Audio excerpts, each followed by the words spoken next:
le ton monte à l'Assemblée nationale.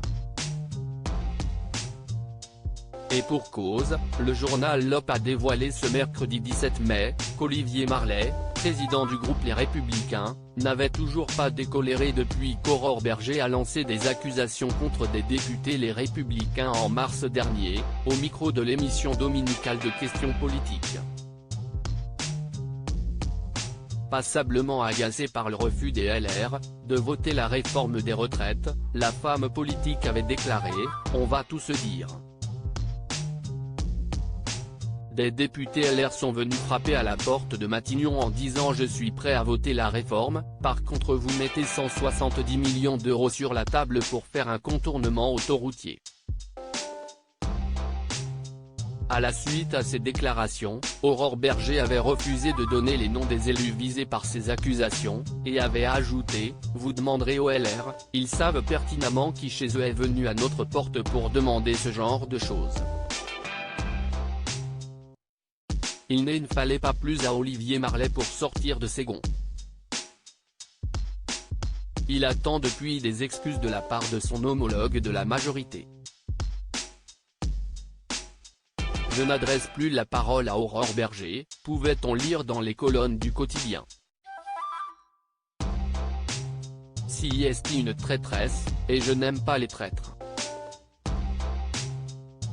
En revanche, je parle avec plaisir avec Fabien Roussel. Il est bien plus sympa et bien plus à droite. A conclu l'auteur du livre Les Liquidateurs, ce que le macronisme inflige à la France et comment en sortir, paru en 2021 aux éditions Robert Laffont.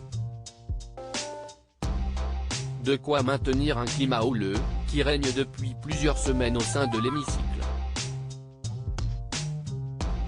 Des échanges explosifs dans l'hémicycle. Le Palais Bourbon est régulièrement témoin de règlements de compte. En mars dernier, Olivier Marleix avait fait référence à plusieurs affaires judiciaires concernant certains ministres, dont Éric Dupond-Moretti. Le ministre de la Justice avait été mis en examen par la Cour de la justice de la République 8 mois plus tôt, pour prise illégale d'intérêt et coup de théâtre.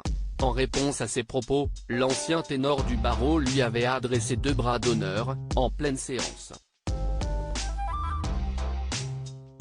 L'avocat s'était par la suite justifié, ce n'était pas adressé au député Marleix, mais à l'atteinte de la présomption d'innocence. Malheureusement, cette incartade, suivie d'excuses publiques, n'avait pas convaincu Olivier Marleix, qui avait affirmé n'avoir porté aucune accusation, mais seulement rapporté des faits. Article écrit en collaboration avec 6 médias. Crédit photo, panoramique.